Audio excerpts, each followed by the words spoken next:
बिस्मिल्लाहिर्रहमानिर्रहीम। अस्सलाम वालेकुम बच्चों। आज हमने एक्सरसाइज स्टार्ट करनी है, एक्सरसाइज 1.2। पिछली वीडियो में मैंने आपको प्रॉपर्टीज़ करवाई थी, रियल नंबर्स की इक्वालिटीज़ और इनइक्वालिटीज़ प्रॉपर्टीज़ करवाई थी। अब आज हमने एक्सरसाइज करनी है। क्वेश्चन नंबर 1 में है कि identify which property of real number is use in the following. ठीक है, आपने यकीनन जो है वो प्रॉपर्टीज़ याद की होंगी, उनको लिखा होगा, तो आप जब ये एक्सरसाइज करोगे तो आपको कोई मसला नहीं होगा। जैसे नंबर 1 है हमारे पास के आपके पास है 11 प्लस 0 इज इक्वल टू 11। ठीक है, यानी कि कोई सा भी रियल नंबर है तो कौन सा ऐसा नंबर उसमें ऐड हो गया आंसर में वो सेम नंबर है, तो वो कौन सी प्रॉपर्टी थी? Additive identity property. नंबर 2 है यहाँ पे कि आपके पास कोई से भी 3 रियल नंबर हैं एक्स वाई जेड। ठीक है, इनको जैसे मर्जी मल्टीप्लाई किया जाए तो आंसर में कोई चेंज नहीं आएगा, तो वो प्रॉपर्टी कौन सी थी? Associative property with respect to multiplication. इसी तरह से नेक्स्ट है आपके पास कि 12 में आपने कौन सा नंबर ऐड किया कि आपके पास आंसर 0 आया, यानी कि 12 में आपने ऐड किया उसी का इन्वर्स -12 ऐड किया तो आपके पास आंसर क्या आया? 0। तो इस प्रॉपर्टी को क्या बोलेंगे? Additive inverse property.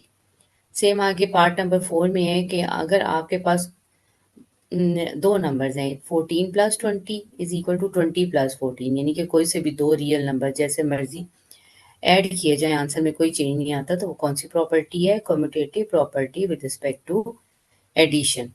नेक्स्ट है कि अगर आपके पास है दो नंबर्स, यानी कि √5 को आप मल्टीप्लाई करते हो √5 के, तो आपके पास जो आंसर आएगा वो क्या आएगा? कोई सा भी रियल नंबर आएगा।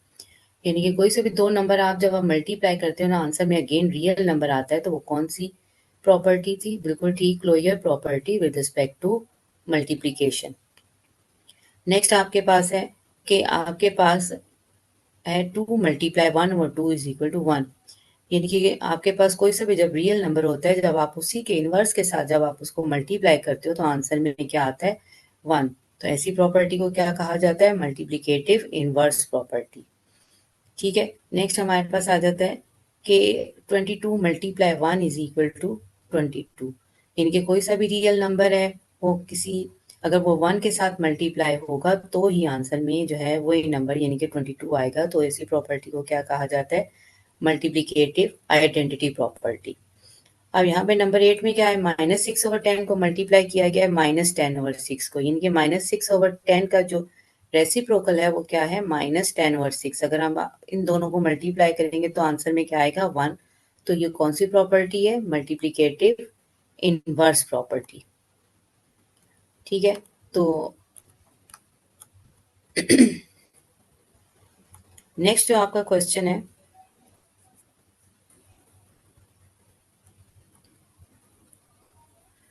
नेक्स्ट जो पार्ट है आपका वो है कि आपके पास 19 plus 12 plus 8 is equal to 19 plus 12 plus 8। यानी कि कोई से भी जब तीन रियल नंबर हो उनको जैसे मर्जी ऐड किया जाए आंसर में कोई चेंज नहीं आता, तो ऐसी प्रॉपर्टी को क्या कहा जाता है? हाँ जी, बिल्कुल ठीक, associative property with respect to addition.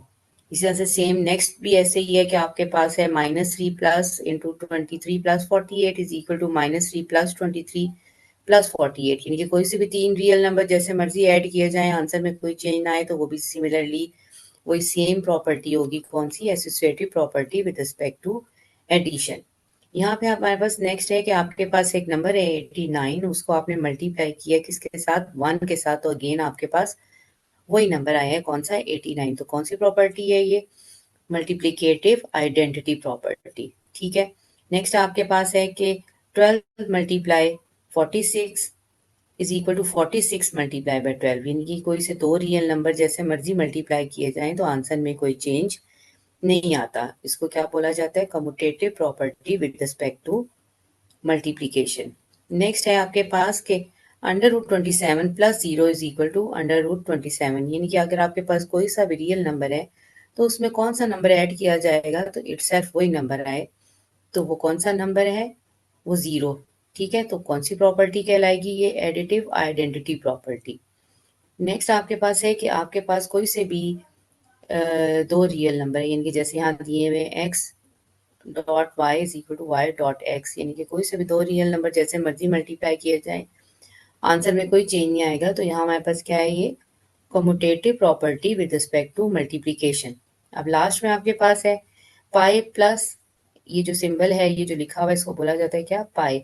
Pi plus into minus pi is equal to 0।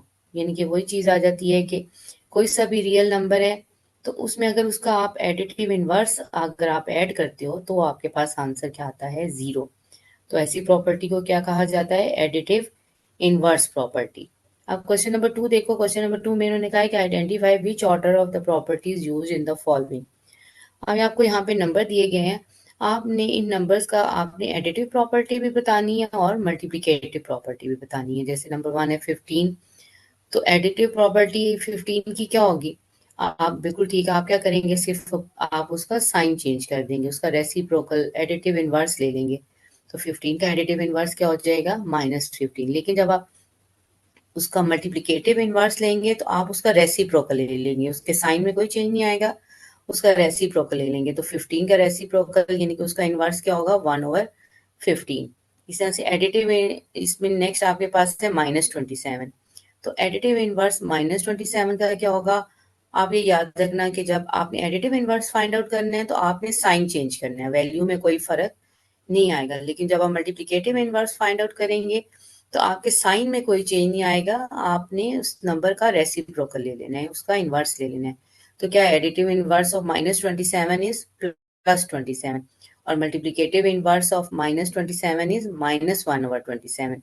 इस तरह से ये बाकी नंबर्स भी आपको दिए गए हैं, तो आपने इसी तरह से इनका एडिटिव इनवर्स भी फाइंड आउट कर लेना है और मल्टीप्लिकेटिव इनवर्स भी फाइंड आउट कर लेना है। ये दो मैंने बताए हैं, बाकी आप लोग खुद इसकी प्रैक्टिस करना, इजी है, ये मुश्किल नहीं है। क्वेश्चन नंबर 3 देख लेते हैं। क्वेश्चन नंबर 3 में भी आपको कहा गया है कि identify which order of properties use in the following, कि जो आपको यहाँ पे क्वेश्चन दिए गए हैं आपने इसमें बताना है कि कौन सी प्रॉपर्टी यहाँ पे यूज हुई है। जैसे नंबर 1 है कि x लेस है y के, ठीक है, या x होगा ग्रेटर y के, या होगा x इक्वल y। यानी कि कोई से भी जब दो रियल नंबर हो तो तीन ही कंडीशन हो सकती है, या तो आपके पास x लेस होगा y के, या x होगा ग्रेटर y के, या x होगा इक्वल टू y के। तो ये कौन सी प्रॉपर्टी हमने रीड की थी, ये थी ट्राइकॉटमी प्रॉपर्टी, ठीक है। नेक्स्ट आपके पास है कि अगर आपके पास है a ग्रेटर देन b, तो अगर कोई एक थर्ड नंबर दोनों के साथ आके डिवाइड हो जाता है और साथ में ये भी हमें पता हो कि वो एक नेगेटिव नंबर है, यानी कि जो है c जो है वो लेस है, तो आपने बताना होगा वो कौन सी प्रॉपर्टी है। बिल्कुल ठीक है, वो कौन सी प्रॉपर्टी है, डिवीजन प्रॉपर्टी। ठीक हो गया। नेक्स्ट आपके पास है कि अगर a ग्रेटर है b के, तो अगर एक थर्ड नंबर आके दोनों साइड पे माइनस हो जाता है तो भी लेफ्ट हैंड साइड ग्रेटर है की राइट हैंड साइड पे, तो वो कौन सी प्रॉपर्टी है, सब्ट्रैक्शन प्रॉपर्टी। इस तरह से अगर 5 यहाँ बताया है कि 5 ग्रेटर है 2 के और दोनों साइडों पे आके c मल्टीप्लाई हो गया, ठीक है, और c जो है वो एक नेगेटिव नंबर है, तो उन्होंने कहा है कि फिर क्या हो जाएगा, 5 डॉट सी जो है वो लेस हो जाएगा 2 डॉट सी के। तो ये प्रॉपर्टी कौन सी है, मल्टीप्लिकेटिव प्रॉपर्टी। किस लिहाज से, अगर जो सी है वो लेस होगा 0 से, ठीक है। नेक्स्ट है कि अगर 7 ग्रेटर है z के और z ग्रेटर है 5 के, तो इसका क्या मतलब हुआ, 7 ग्रेटर होगा 5 के। तो ये कौन सी प्रॉपर्टी हमने रीड की थी, ये थी ट्रांजिटिव प्रॉपर्टी, ठीक है। यानी कि एक नंबर दूसरे से ग्रेटर है और दूसरा जो वो तीसरे से ग्रेटर हो, तो इट मीन्स कि पहला नंबर जो है वो तीसरे से भी ग्रेटर होगा, ठीक है। तो ये कौन सी प्रॉपर्टी कहलाती है, ट्रांजिटिव प्रॉपर्टी। नेक्स्ट आपके पास है कि 10 अगर लेस है 15 के, तो इसका मतलब है कि 10 डॉट सी ग्रेटर हो जाएगा 10 डॉट सी के, अगर सी जो है वो लेस होगा 0 के, यानी कि सी अगर कोई नेगेटिव नंबर है दोनों साइड्स पे आके मल्टीप्लाई हो जाता है तो लेफ्ट हैंड साइड जो है वो ग्रेटर हो जाएगी। पहले लेस थी लेफ्ट हैंड साइड, तो जब एक नेगेटिव नंबर दोनों साइड में मल्टीप्लाई हो जाएगा तो फिर लेफ्ट हैंड साइड ग्रेटर हो जाएगी राइट हैंड साइड से। तो कौन सी प्रॉपर्टी है, multiplicative property, if c is less than 0। Next है कि अगर x लेस है y के और एक थर्ड नंबर माइनस हो गया, यानी कि w है दोनों साइड्स पे आके माइनस हो गया, तब भी जो है वो लेफ्ट हैंड साइड लेस है किससे, राइट हैंड साइड के। तो ये कौन सी प्रॉपर्टी है, सब्ट्रैक्शन प्रॉपर्टी। नेक्स्ट आपके पास जो है वो क्या है, x लेस है z के, ठीक है। तो आपके पास एक तीसरा नंबर उन्होंने दिया हुआ है कि एल दोनों साइड पे आके डिवाइड हो गया और साथ में बताया गया है कि एल जो है वो ग्रेटर है किसके, ज़ीरो के। तो फिर भी आपके पास जो लेफ्ट हैंड साइड होगी वो लेस ही रहेगी राइट हैंड साइड पे। ठीक है, यानी कि अगर कोई पॉजिटिव नंबर दोनों साइड पे आके डिवाइड हो जाता है तो आपके सिंबल, लेस वाला जो सिंबल है उसमें कोई चेंज नहीं आएगा। हाँ, जब आपके पास कोई नेगेटिव नंबर आके डिवाइड होता है तो आपका अगर लेस सिंबल था तो वो फिर ग्रेटर में इनके सिंबल जो है ना उसका रिवर्स हो जाएगा, वो चेंज हो जाएगा। लेकिन पॉजिटिव नंबर अगर आप डिवाइड करो तो उसमें कोई चेंज नहीं आता। तो आज ये मैंने आपको ये एक्सरसाइज करवाई है 1.2। इससे पहले मैंने आपको प्रॉपर्टीज करवाई थी। लेकिन अगर आपको फिर भी इसमें कोई चीज़ समझ में नहीं आती तो आप मेरे से कमेंट बॉक्स में पूछ लीजिएगा, लेकिन इसके लिए प्रैक्टिस की बहुत ज़रूरत है।